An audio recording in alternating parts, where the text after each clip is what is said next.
This is a trap that I built, and this is an unsuspecting victim who is about to fall for it. But to understand how we got here, we have to go back 13 years to when a player by the name of Kirishar created the first documented trap to use against other players. And while it may be simple, it ended up paving the way for way more complex traps in the future.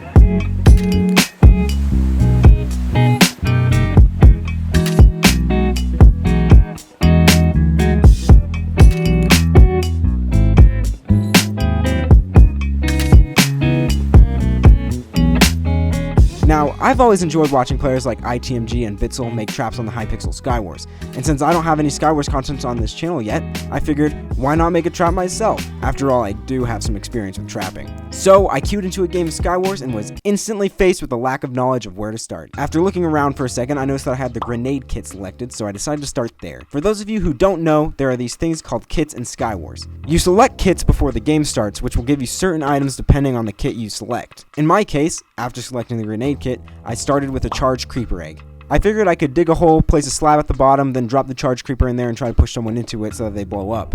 And as you can see, it wasn't a very good idea. I quickly realized that this trap was going to be very difficult to pull off with no armor and no knockback stick, so I scrapped it. Which makes sense. I mean, in sports, they don't just blindly select a dude they know nothing about to play on their team. They do some scouting. So, I decided to scout out some maps myself, and it turns out that Skywars has a bunch of limited edition maps for the summer, which contain a lot of sand.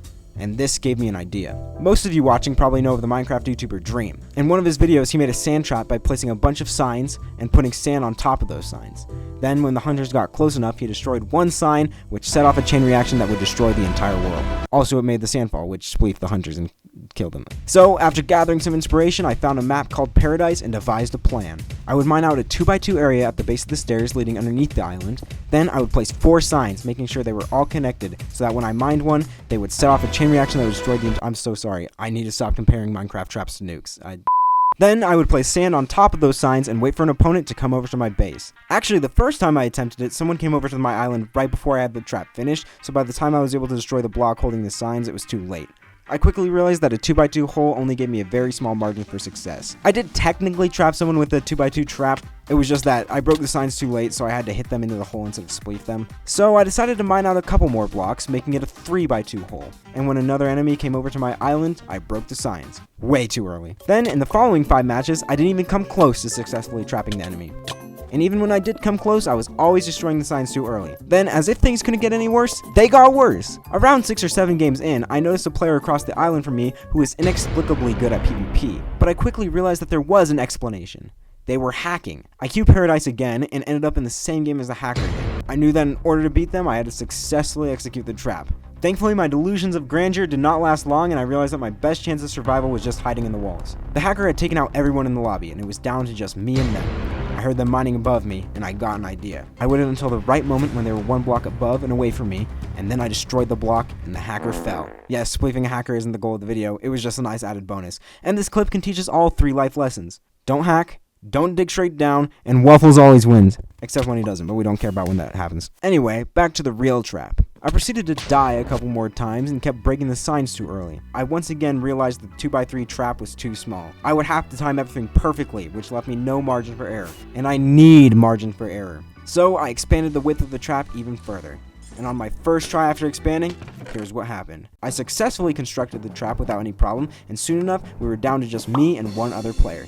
I waited under my base purposefully unsneaking so that the enemy could locate me, which worked by the way. Then the enemy bridged over to my base. Then as they came down the stairs, I broke the signs.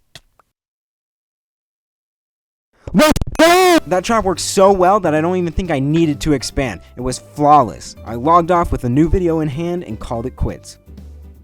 But then something kept bugging me. I had only executed the trap successfully once out of 21 tries. That's only a... Hold up. That's only a 4.76190476190476.2% chance of success. Those are terrible odds. I logged back on, determined to make a trap with at least a 5% chance of success. One thing I noticed with a good chunk of the successful Skywars traps I found on YouTube was that they used redstone. And luckily for me, I had enough coins to buy the engineer kit. So... I'm rich. Now that I had redstone, I just needed to design the trap. And and I decided to use the map I tried the creeper trap on. I have no idea how to pronounce that. I knew that I wanted to use pistons to make a block trap, I just had to figure out where to place them. On this map, there's a staircase leading further down into the base, which I figured I could use to my advantage. I would just mine out a specific section of the stairs and have a piston push a block in front of the enemy to get them to fall. The only problem is, the staircase is 3 blocks wide. In my first prototype of the trap, I had the piston pushing in the block from the side.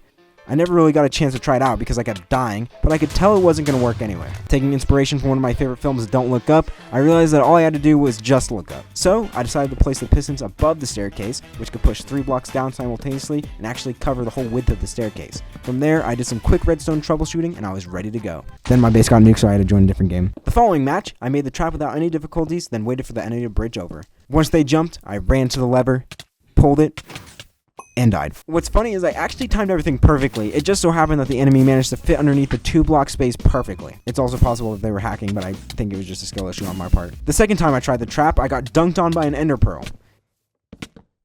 Then the third time, my enemy sucked at bridging.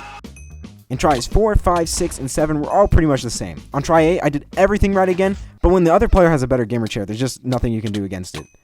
I lost the footage for attempt number 9, and then came attempt number 10.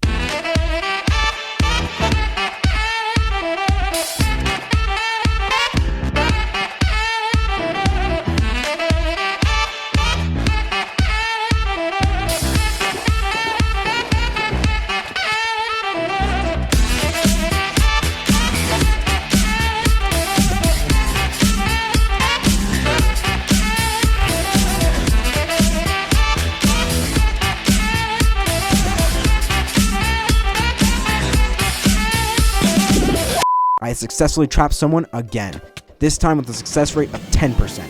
I emerged from my base and noticed that the only player left in the game was at the island next to mine. I began to bridge over to see if I could win a PvP fight, but then I had the idea. What if I tried the trap again? All I had to do to reset it was flip the lever back and replace the blocks on the pistons, and it would also be the ultimate testament of reliability of the trap if I could get 2 players in one game with it. So, meet victim number 2. The poor man was crafting when I activated the first trap, so they had no idea what was hiding on my island. I placed a couple more blocks to tempt them to come over to my island, and it worked. I hid behind a wall and waited for them to get closer to me, then I ran down the stairs so that they could see where I was and chase after me. Once I saw them in the doorway, I looked up and pulled the lever, securing my trap success rate at 18.18%, roughly. The feeling of satisfaction that follows after making something that works is quite epic, I must say. And why even make something that works in the first place if you're not going to use it to torture your friends? Yeah, what if I just do this? Trust me, just walk through the front door. It's an experience you'll never forget. Yeah!